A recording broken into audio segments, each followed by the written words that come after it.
On the day of our 5th wedding anniversary, the thing I received wasn't a bouquet from my husband, it was a package of photos. Photos revealing that he had been keeping a mistress, embezzling company funds, mortgaging property in my name, and even having ties to my father's death. Later, he froze my assets, destroyed my reputation, and drove me to the hospital with severe illness just to force me into signing. But what he didn't know was that the moment I signed that agreement, my counterattack had already begun. Today marks my 5th wedding anniversary with Ethan Carter. I deliberately left work early and cooked his favorite, red wine braised beef. In the center of the dining table was the crystal vase he had given me last year, filled with roses from Ecuador that had arrived by air that morning. At 7 o'clock, the doorbell rang. It wasn't Ethan. It was the delivery man. A thin courier envelope, with no sender information. I thought it was a surprise Ethan had prepared for our anniversary, so I smiled and tore it open. Inside was a stack of photographs. The first photo, Ethan holding a young woman as they entered a luxury apartment, dated 3 months ago. The second, the same woman, wearing a diamond necklace, taking a selfie in the mirror. The necklace was identical to the one I had admired at a jewelry exhibition just last month. At the time, Ethan had said, "It's too expensive. We'll wait until the company is doing better." The third, an intimate photo of them together on a Balinese beach, precisely the week Ethan said he was traveling for work alone. My hands began to tremble. Flipping further, there were printed expense records. Over the past 5 years, Ethan's company account had been regularly sending consulting fees to a single address every month. At the same address, there were weekly flower deliveries, Valentine's Day, Christmas, birthdays, all the occasions that should have been ours, with expensive gifts sent there instead. At the very bottom were property registration details. The luxury downtown apartment was registered under Ethan's personal trust. Purchase date, 4 years ago. Exactly the time when my father was gravely ill and I had been at the hospital for 3 full months. Ethan had said, "The company is too busy. I can't come often." But in reality, he was setting up another home. The sound of the door lock turning echoed. I quickly shoved the photos and documents back into the envelope, hiding it beneath a stack of magazines. My heart pounded as if it would burst through my ribs. Yet my hands were steady. Strangely steady. Ethan walked in, impeccably dressed in a suit, wearing his usual gentle smile. "Happy anniversary, honey," he said, kissing my cheek as he glanced at the table full of dishes. "Looks delicious. But next time, no need to go through all this trouble. We can just eat out." He sat down and began discussing the company's recent performance, complaining about a certain board member being uncooperative and commenting that the market was challenging. "This household needs stability," he said, cutting the beef with the precision of a board meeting speech. "I need a partner who understands me. Evelyn, you can be too emotional sometimes. You should be more sensible." I watched him tilt his chin slightly as he spoke, watched him gracefully wipe his mouth with a napkin, and looked at the man I had loved for 8 years. For the first time, I realized clearly he had never considered me as one of his own. I was merely a component of his life, like the potted plant in his office. Decorative when needed, disposable when in the way. "I'll get you some water," I said. I walked into the kitchen and pulled out my phone, quickly taking photos of the documents hidden under the magazines. Every photo, every page of records, my fingers swiped, focused, and snapped with a calmness that felt almost mechanical, as if I were following someone else's instructions. When I returned to the dining table, Ethan was scrolling through his phone, frowning slightly. "There's an urgent matter at the office. I have to go handle it," he said, standing and picking up his suit jacket. "You rest early. Don't wait up for me." He left in a rush, not even noticing that I hadn't touched a bite of food. Once the door closed, I opened my laptop and logged into the company's financial system. I was a co-founder with the highest access, but Ethan probably didn't know I had maintained a backdoor. I searched for that address. The transfer records for the past 5 years appeared one by one: jewelry, travel, renovations, property fees, all categorized as business development or client maintenance. Next, I opened the equity management page. I entered my name and identification information. A red warning appeared on the screen: "This account has been frozen. Please contact the administrator." The administrator was Ethan. I stared at that line for a full 3 minutes. Then I closed the laptop, walked into the bathroom, and turned on the faucet. Cold water splashed over my face. Again and again. The woman in the mirror had red eyes but didn't shed a single tear. From today onward, I was no longer Ethan's wife. I was his opponent. A week later, Ethan officially proposed we live apart. This isn't about emotions. It's a rational choice, he said, pacing the living room with the calmness of someone discussing the weather. Our business directions have diverged. If you remain in the company, it will affect decision-making efficiency. I had to throw pillow on the sofa, digging my nails into my palm. So, he paused, looking at me. You should step away from management temporarily. Your shares are still yours, but operational control needs to be centralized. It's best for the company. The next day, he called an emergency board meeting as chairman. When I entered the conference room, all the directors were already seated. Ethan was at the head of the table, and next to him sat a stranger, the same woman from the photos. Young, beautiful, wearing a season's haute couture suit, with a ring on her ring finger. My wedding ring. Technically, it was a modified version of the ring I had designed.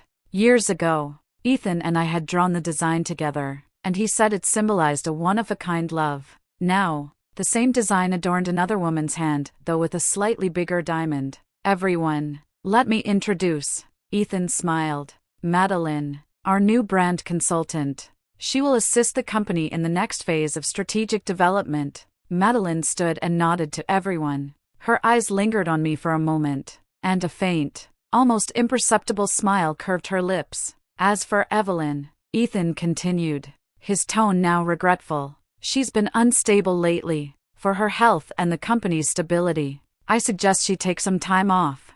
The room fell silent. A few senior directors looked hesitant, but under Ethan's gaze, they remained quiet. Ethan, I heard my own voice, unusually calm. Is this your decision or the board's? This is what's best for the company. He avoided my question. Evelyn, don't let emotions cloud your judgment. We all want the company to succeed, right?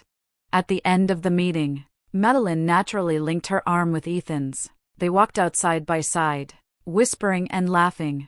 I was left behind in the conference room, a superfluous decoration. That afternoon, HR informed me that my access had been adjusted. My keycard was invalid, my email locked, and in the company system, co-founder next to my name now had the label on leave. That evening, Ethan came home to pack. This apartment is yours, he said, shoving a few suits into a suitcase.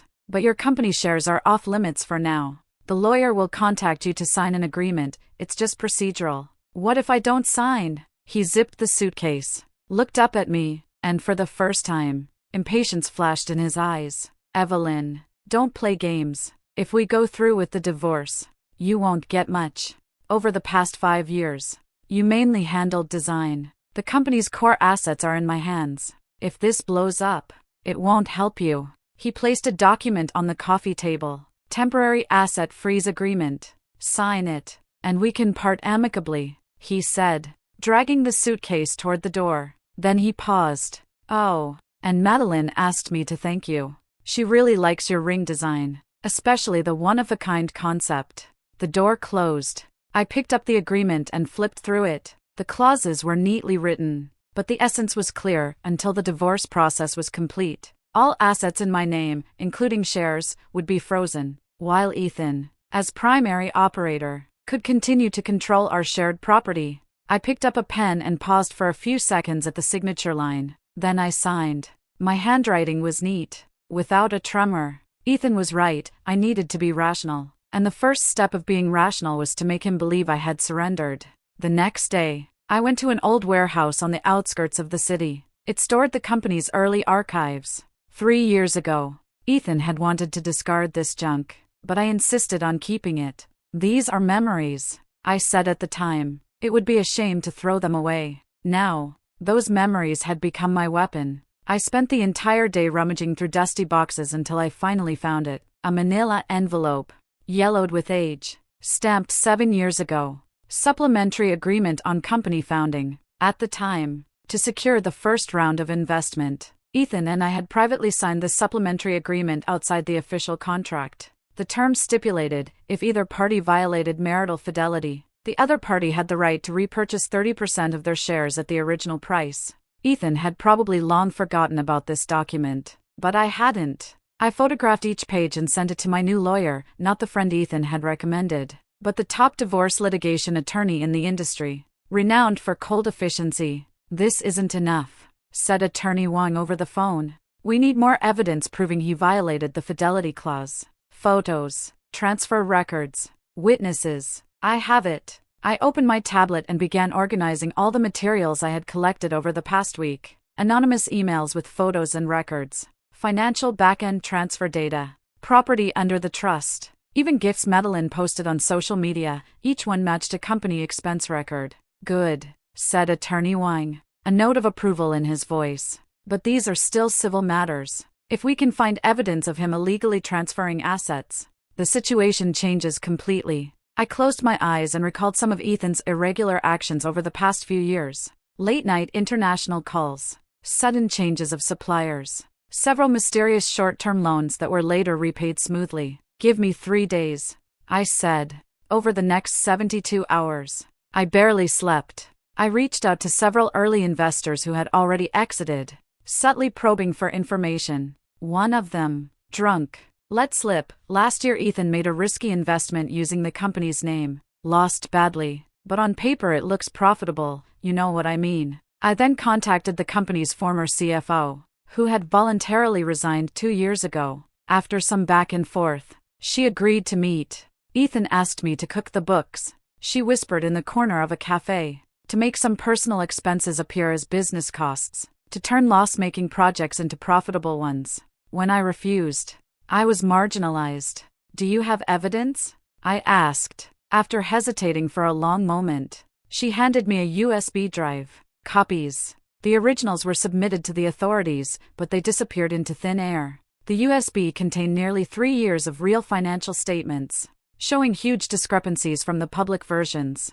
There were also suspicious overseas transfers, the recipients' shell companies, with the funds eventually ending up in Ethan's foreign accounts. After leaving the cafe, I texted Attorney Wang, "Evidence chain complete. We can start phase 2. That night, I moved out of the marital home. I only took one suitcase, packed with daily clothes and essential items. My mother's jade bracelet, a few books my father had collected, and a stack of old photos of Ethan and me, not for nostalgia, but as reminders of my past foolishness and naivety. In the temporary apartment, I video called Attorney Wang. On screen, he was in a crisp suit, a wall of legal books behind him. "What's the first step?" I asked. "Anonymous reporting," he said. "Submit these materials to the auditing agency and the SEC. Once they launch an investigation, Ethan's attention will be diverted. Then we initiate the divorce lawsuit, catching him completely off guard. And then, Attorney Wang pushed up his glasses. "You need to be mentally prepared. This will be a tough battle. He won't sit still." I looked out at the city lights. Once, there had been a light belonging to me in the city. Now, I was going to extinguish it myself. "Attorney Wang," I said, "I don't want to settle. No compromise. No so-called amicable resolution. I want him to lose. Legally. Completely. Irreversibly." 7 days after the anonymous report was submitted, Ethan discovered it. He called late at night, fury practically burning through the phone. "Are you insane? Do you know what this will cause? The company will collapse. We'll all be ruined." "We?" I asked calmly. "Ethan, from the moment you put the wedding ring on Madeline's hand, there was no we." Silence on the other end for a few seconds. Then a cold laugh. "Fine. Good, Evelyn. I gave you a chance." The next day, the media war began. A headline titled "Founder's Wife Loses Control. Company Faces Internal Crisis" went viral across major financial outlets.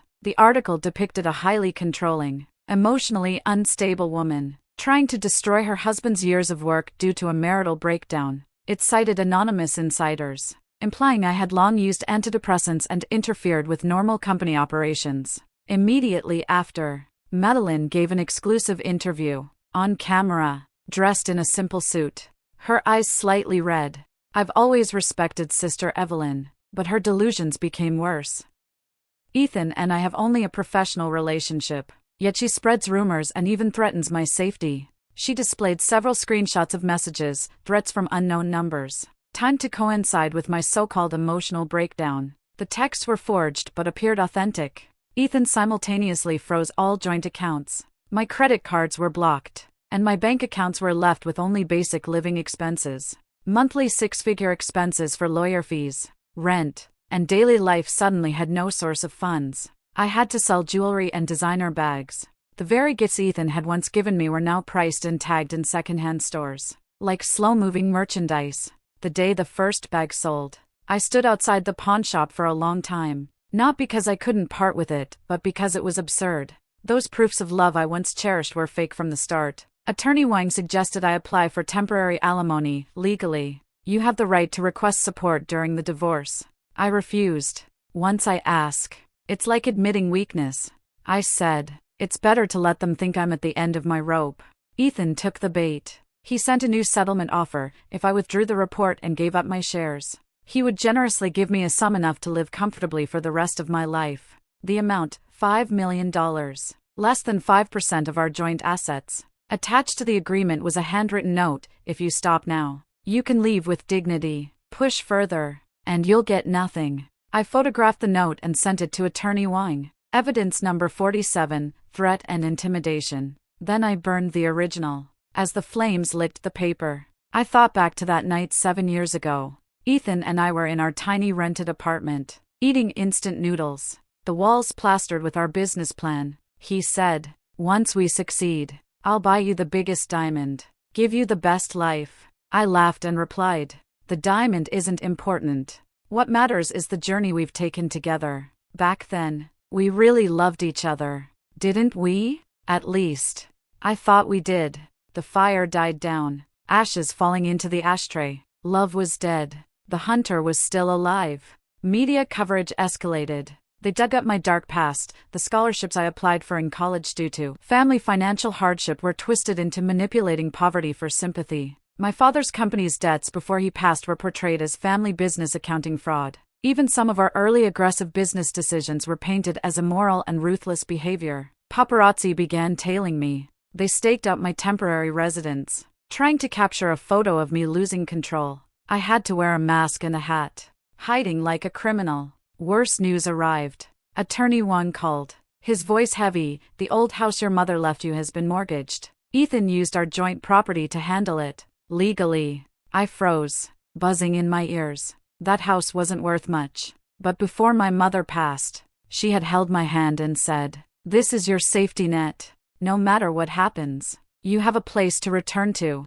Now, even that place was gone. And, Attorney Wang continued, the former CFO we contacted, she reversed her story. She says her previous testimony was forced to lie. And in fact, you instructed her to fabricate evidence against Ethan. How much did she get? One house, plus her son's tuition abroad. Wang sighed, with the witness flipping. The first round of investigation will probably yield nothing. Ethan has also smoothed things over with the SEC. After hanging up, I sat in the dark living room, motionless. Rain began to fall outside, pattering against the glass, monotonous and continuous. I don't know how long I sat there before I got up and went to the desk, turning on the lamp.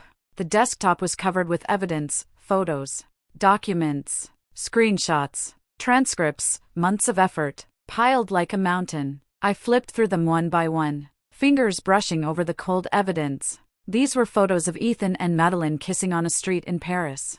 These were jewelry purchase records, dated on our wedding anniversary. These were property deeds, 2 streets away from the hospital where my father died. This was the stock freeze notice. This was media coverage claiming I was mentally unstable. These were mortgage documents for my mother's house. This was the news of a witness retracting their statement. By the end, my hands started to shake. Not with anger, not with sadness, but with something deeper, despair. Cold, heavy despair, like cement filling my chest, solidifying my heartbeat. I grabbed the papers, wanting to tear them, throw them, burn them, but in the end, I just held them in my arms, slowly sliding to the floor. The rain grew louder. For the first time, I cried, not sobbing, but silent tears, hot as they ran down my cheeks, dripping onto the evidence, smearing the ink. My shoulders shook, teeth biting my lower lip until I tasted blood, but not a sound escaped.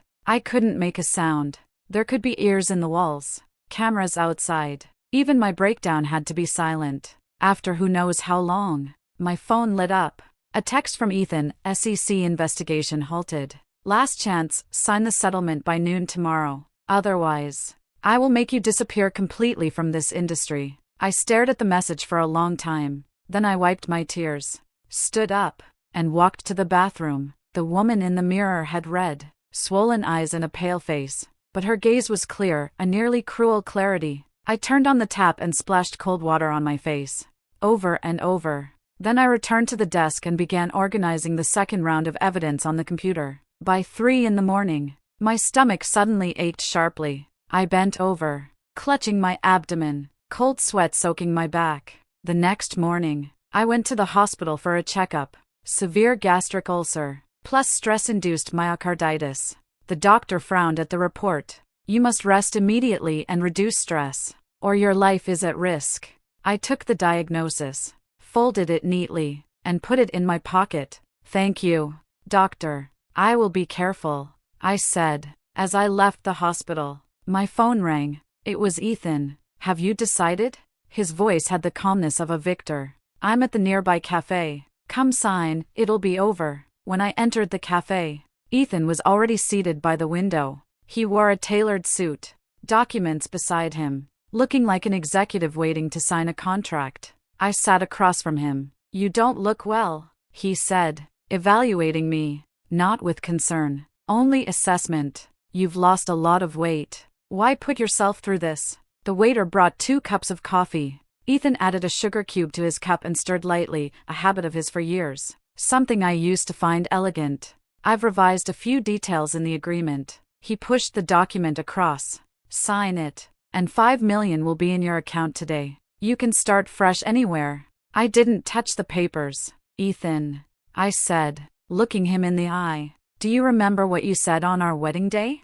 He hesitated, then showed impatience. Does it matter now? You said, in poverty or wealth, in sickness or health, I will protect and respect you until death do us part. Vows are just formalities. He looked away. The reality is, we can't continue. Be rational, Evelyn. Rational. That was his favorite word. Wrapping selfishness in rationality, disguising betrayal with logic. Fine. Let's be rational. I leaned forward, lowering my voice. You used company funds to maintain a mistress, falsified financial statements, illegally transferred assets, mortgaged my personal property, manipulated the media to defame me. Tell me, which of these is rational? His expression changed. Are you recording? He scanned the table sharply. Do I need to? I leaned back. Every word you've said, every action you've taken, is recorded. Ethan, did you really think I'd sit here unprepared,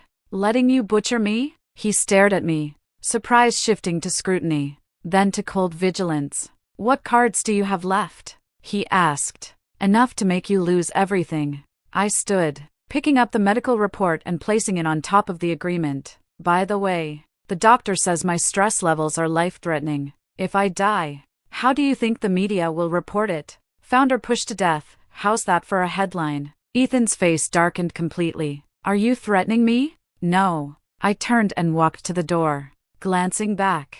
I'm notifying you. The game has changed, Ethan. This time, it's life or death. After leaving the cafe, I went straight to the law firm. Attorney Wang had already gathered the team. On the meeting room screen was a complex chart of financial flows. Good news, he pointed. We found the key evidence of Ethan transferring assets. The shell company he registered in the Cayman Islands actually controls 3 domestic suppliers. For the past 3 years, the company bought from these suppliers at 30% above market price, and the difference went straight into his personal account. The amount? Roughly $80 million. Attorney Wang switched the screen. Also, there's an issue with Madeline's resume. She claims to have graduated from an Ivy League school, but we found she only attended a short-term program. Her previous employer is willing to testify. She was fired for falsifying performance. I nodded, unsurprised. Ethan liked glamorous appearances, including people. Madeline's looks and packaging fit his taste. whether she had substance. He probably never checked. The strongest evidence is here. Attorney Wang played an audio file. After static, Ethan's voice came through. The books must look clean. Cover the 30 million loss by year-end. Use a few shell companies. The usual method. Another male voice, Mr. Nolan. This is too risky. Audits are strict lately. Ethan, strict? I've already handled directorly. Do as I say. If anything goes wrong, I'll take responsibility. Recording ended. This is? From an anonymous whistleblower. Attorney Wang said. They won't reveal their identity but are willing to testify in court. Condition is, we must guarantee their safety. Is it credible? We verified the details in the recording.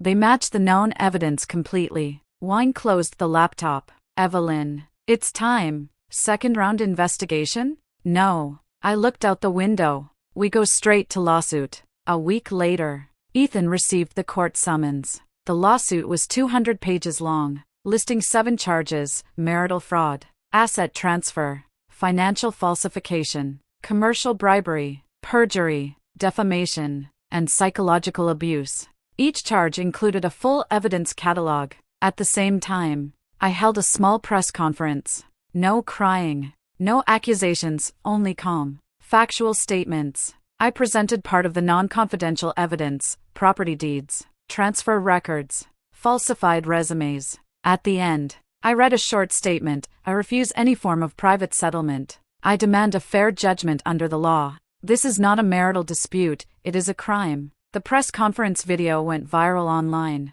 Public opinion began to turn. Media outlets that had previously attacked me quietly removed their reports. New headlines read, "Billionaire divorce shocker and founder's wife strikes back. Accusing husband of 7 sins." Ethan tried to fight back. He called an emergency board meeting, claiming I was mentally unstable and falsifying evidence. But this time, the board's reaction was subtle. Several senior directors excused themselves. Those present were ambivalent. The stock price began to fall. First day, down 5%. Second day, down 8%. Third day, limit down. Attorney Wang showed me screenshots of Ethan's internal company chat groups. Employees were panicking. Some updating resumes. He's selling off shares. Wang said, trying to cash out and leave. Let him sell. I said, the more he sells, the lower our acquisition cost. Do you have funds? I pulled out a document. My father's old friend,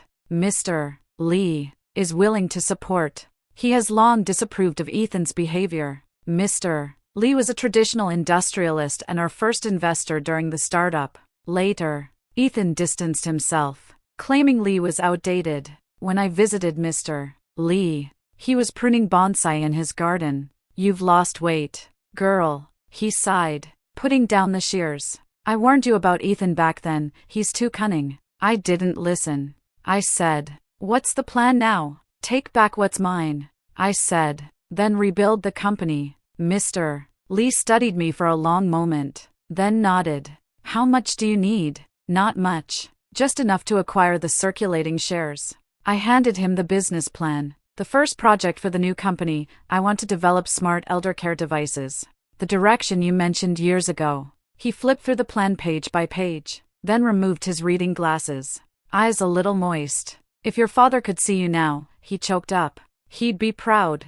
Once the funds were in place, we began quietly buying the shares being sold by retail investors. Simultaneously, the second round of investigation officially began. The SEC, Tax Bureau, and Financial Crimes Division jointly formed a task force and entered Ethan's company. The day the news broke, Ethan finally panicked. He called late at night, no longer condescending, his voice urgent, almost pleading. Evelyn, let's talk.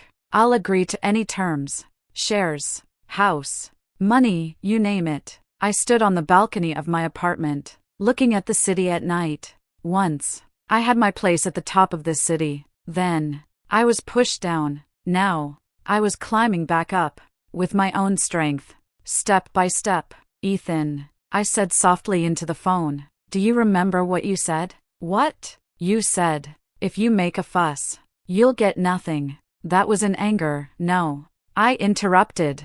You were right. I will make sure you get nothing. The next day, When the joint investigation team entered the company, Ethan tried to transfer the remaining assets through underground banks. He wired 3 payments abroad, totaling $50 million, but he didn't know the Financial Crimes Division had already been monitoring all his accounts.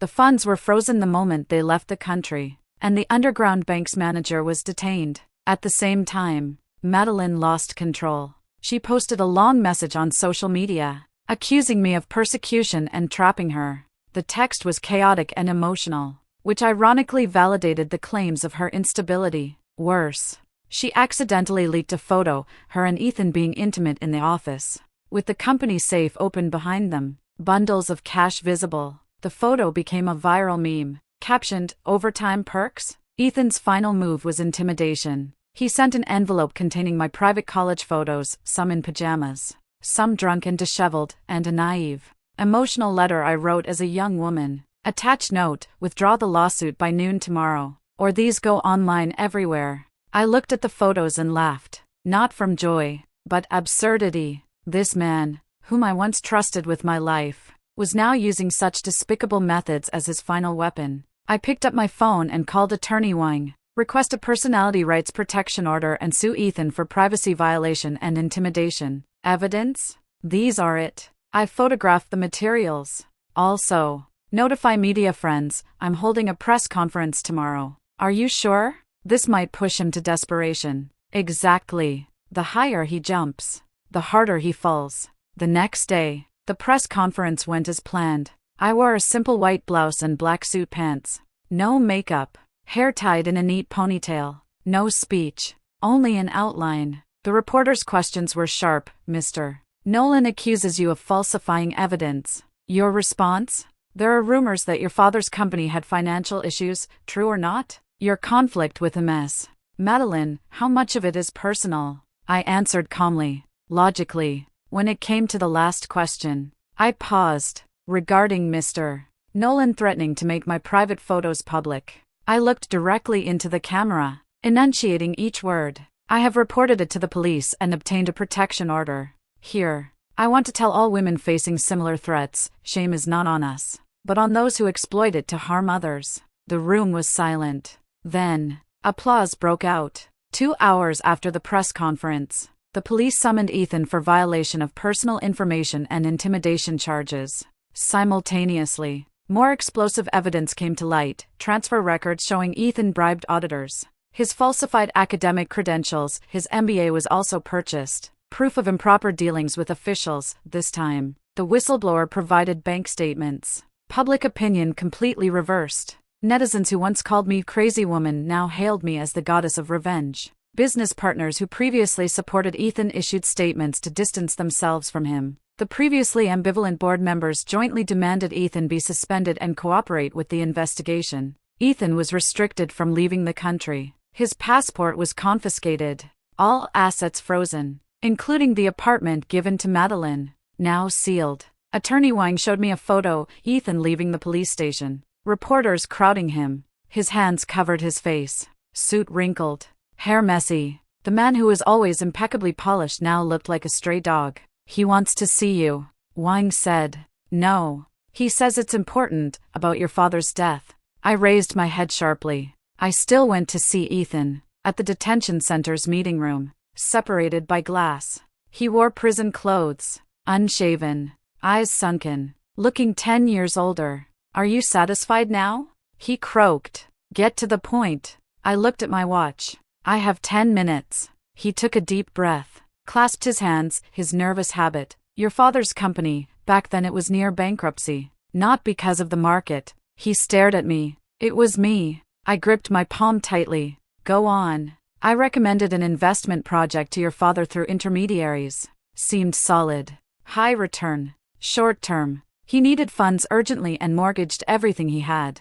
But the project was fake. The money disappeared. Blood rushed to my head. Ears buzzing. I remembered the month before my father passed. He stayed up all night, smoking in the study, staring at the books. When I asked, he said, just a small business problem. I can fix it. The day before he died, he held my hand. Lynn, I'm sorry I didn't leave you much. I thought he meant material things. It was the truth. Why? my voice barely audible, as if afraid to break something. Why? Ethan twisted his smile. Because your father didn't approve of our marriage. He said I wasn't sincere. I wanted to prove him wrong, I wanted to succeed. To show him his daughter could have the best life with me. So you destroyed him? I just accelerated what was inevitable. He leaned back.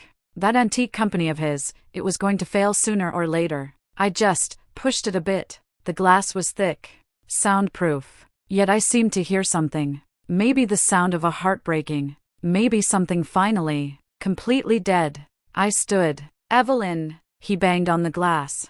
I confessed. Doesn't that reduce my sentence? You'll withdraw the lawsuit, right? After all, we're husband and wife. I walked to the door, glancing back one last time. The last look I gave him. Ethan, I said, in your next life, remember to be a good person. The court verdict came a month later. Ethan was sentenced to 12 years in prison for 7 charges: embezzlement, commercial bribery, falsifying evidence, violation of personal information, and others. In the civil portion of the case, our divorce was finalized. I received 68% of the company's shares, including a portion of his assets as compensation. The marital home went to me, and 2/3 of his personal assets were awarded to me as emotional damages. Madeline was sentenced to 2 years in prison, suspended for 3 years, for perjury and defamation. Her fake degree and falsified work experience were publicly announced, effectively banning her from the industry.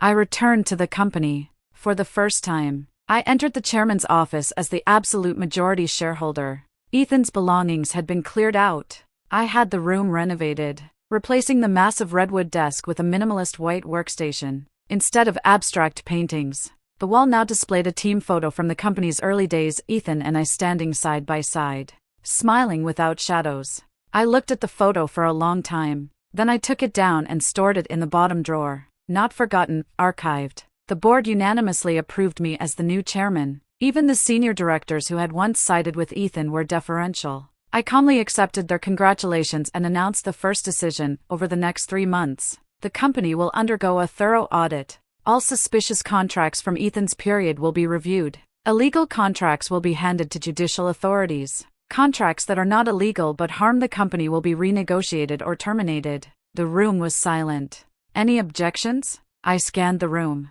No. Agreed. Support. I nodded. Meeting adjourned. As I left the conference room, Mr. Lee was waiting outside. Girl, he patted my shoulder. Well done. This is just the beginning, I said. That evening, I returned to the marital home, now my house alone. The realtor called. Ms. Evelyn, your property has a buyer offering 15% above market price. Full payment. Shall I sell? Okay, I'll arrange it. Wait. I looked at the floor-to-ceiling windows. The city lights sparkling outside. All furniture. Decorations. Everything Ethan bought. Get rid of it. Not a single piece remains. Anything you want to keep? I thought for a moment. There's a box in the study labeled Evelyn's personal items. Keep that. Everything else can disappear, including that marriage, that man, those years. On the day I sold the marital home, I opened that box in my new apartment. Nothing valuable: a few college diaries, a set of brushes my father gave me, an old scarf knitted by my mother, and a plain silver ring. I bought it with my first part-time paycheck. Wore it for years until replaced by the diamond wedding ring. I put the silver ring back on my ring finger. A little loose. I had lost a lot of weight over the past 5 years. My phone rang. It was Attorney Wang. Ethan appealed. He said, second trial in about 3 months. Also, he sent word that he wants one last meeting with you. No. Also, Madeline applied to go abroad but was rejected. She's now working retail. Caught on video being publicly humiliated after being recognized by customers. None of my business. Wang paused. Evelyn, are you okay? I looked at the sky outside, sun shining, blue and clear. I'm better than ever, I said. After hanging up, I opened my computer to check the progress of the new project. The smart eldercare device prototype was complete, and early feedback from families was positive. Mr. Lee personally tested the location wristband, saying it was more effective than my son. The team was full of new faces, young, energetic, eyes shining. They called me Evelyn, not Mrs. Nolan. At lunch, I ate takeout with a few young designers. They debated design plans passionately. Then all turned to me. Evelyn, what do you think? I considered. The second design fits seniors' needs better, but the first interface is more user-friendly. Can we combine them? Their eyes lit up, immediately sketching ideas. In that moment, I suddenly remembered years ago, Ethan and I eating instant noodles in a tiny rental apartment, the business plan on the wall, arguing over a design detail until midnight, then hugging and saying, "We'll make it work." Back then, we were truly partners in the struggle, weren't we? At least, before greed and betrayal corrupted everything. Evelyn, a young designer asked, "Why are your eyes red?" "Nothing." I blinked, just some chili in my eye. In the afternoon, I received a letter from prison. The envelope was thin, containing only one sheet. Ethan's handwriting. "Messy, Evelyn. I regret it." Just 5 words. I stared at it for a long time, then lit it with a lighter. The flames consumed the paper, curling, turning black, turning to ash. Not forgiveness, not closure, just irrelevant. His regret, his awakening, his suffering, none of it concerned me anymore. My war was over, and his prison sentence had just begun. At night, I stood on the balcony of my new apartment, looking out over the city, countless lights, each one holding a story, some warm, some cold, some just beginning, some already ended. My phone rang. It was Mr. Lee. "Girl, next week there's the industry summit. You'll represent the company to speak. I've had a draft prepared. You can revise it." "What's the topic?" "Female entrepreneurship in the new era." He smiled. "The organizers specifically invited you. You're a legend in the field now." Legend. A word that had once seemed far from me. Now, it was my label. I opened my computer and began editing the speech. Near the end, I paused. How should I conclude? Thank adversity? No. Adversity is not worthy of thanks. Look to the future? Too official. I thought for a long time, then finally wrote, "I did not win because he regretted. I won because I never looked back." I hit save, and suddenly, fireworks exploded outside. I didn't know who was celebrating what. Bursts of color in the night sky, brilliant, fleeting, beautiful. I watched quietly, until the last firework faded and the sky returned to silence. But dawn was coming.